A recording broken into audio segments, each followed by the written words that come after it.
Welcome to Durbania. I'm Durbin, and I'm gonna read way too much into Star Wars episodes 1 through 6. Spoilers ahead. Star Wars, a billion years in the making. The Force will be with you, always.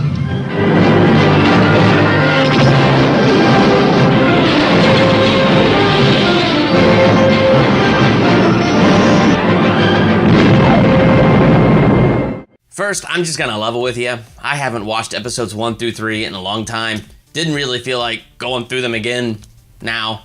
Personally, I didn't like them that much, but there's still some really good things in there. For instance, one of the things I really didn't like about episodes 1 through 3 was how whiny Anakin Skywalker was. I mean, when he was the kid in episode 1, I guess that's one thing, but when he is the adult in episodes 2 and 3, it was severely irritating. I don't like sand.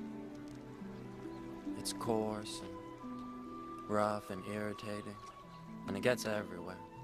What was that? I mean, and like that was his attitude through everything, even up to the end fighting Obi-Wan and through my point of view, the Jedi are you. It's just the way he says this stuff. It's like, you whiny little child. But if I'm gonna read way too much into this, then maybe him whining so much isn't the negative thing that I have made it out to be. Maybe it's actually a positive thing, because maybe it's actually showing us something really important.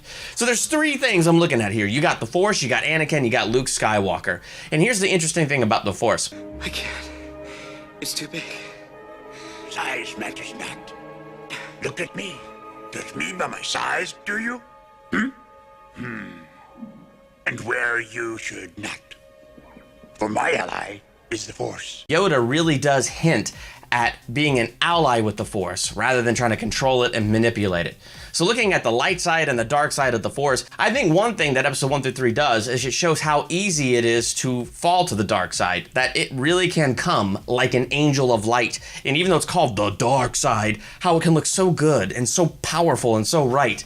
Because when you look at Anakin Skywalker, throughout the trilogy, you see these moments where he's tempted, he fails, but he restores, he gets back on the right path, he's heading towards the light side, he's learning how to be a Jedi, and then you have this big moment in episode 3. I think it's towards the beginning where Anakin has that dream of Padme dying, and it just freaks him out. I mean, in the last movie, his mother died, he's got all this separation anxiety, so you know he's freaked out. So the idea that possibly the Force can raise somebody from the dead, but that's only on the dark side of the Force, you can bet that that's something that is appealing to him. It's that angel of light to him, that kind of power to take that kind of control, it means something to him personally, and now the dark side is making him a promise. Control over death. He had such a knowledge of the dark side, he could even keep the ones he cared about from dying. Is it possible to learn this power? Not from a Jedi. That I don't want to lose Padme. I need to take control. I need to have that control. And it became so desperate, he bows the knee to the Emperor and he becomes Darth Vader. Henceforth, you shall be known as Darth Vader.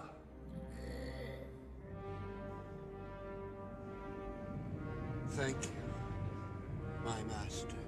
So when I look at it this way, his whining kind of makes sense to me. It's like some filter in his mind never ever changed. Not through all of his adventures, something never changed. And finally, fear took advantage of that and he stepped over to the dark side. But now check this out. The dark side promises him power over death. The dark side promises him all this glory, all this power, and all this stuff. But it's because he chose the dark side that it broke Padme's heart, and she died. The dark side promised a great deal of things, and all it did was bring him a bunch of brokenness, pain, and destruction, and he lost everything. He lost Padme, he lost his children, he lost his way, he lost his soul.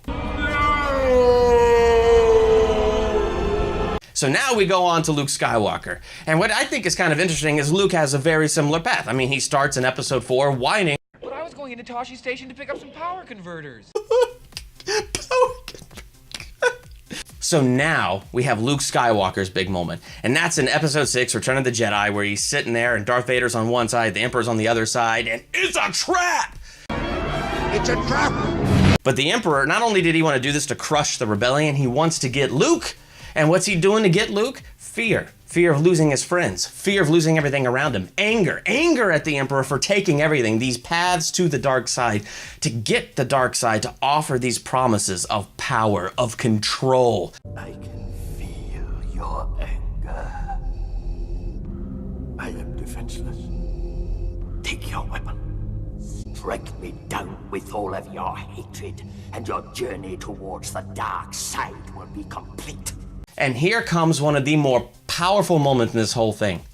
That Luke saw that there was goodness in Vader. It seems that Luke was taking Yoda seriously and developing this relationship with the Force so that he and the Force were allies the way that Yoda said, where Vader tried to take control of the Force and make it his thing that he manipulates. Luke is trying to be an ally with it. And he can see that there was goodness left in Vader. And he knew this.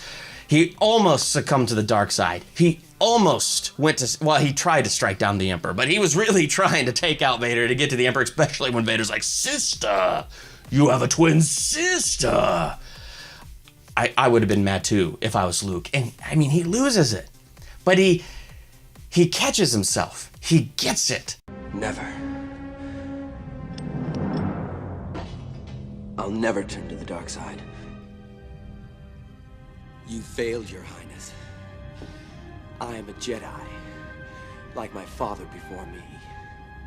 And this is him fanning the flame in his father to turn that goodness back into a roaring flame, which to me is the hope of redemption. That no matter how far lost you are, there is always hope. There is always redemption. Because as he's being force lightning and tortured by the Emperor there, Luke isn't turning. Now that little ember of goodness is being fanned into a flame in Vader. Why? Because of love. Because of his love for his son. Because of just the remembering of that good path. And once again, seeing fully how evil the dark side is. It took from him Padme. It took from him his soul. And now he's saying it's taking from him his son.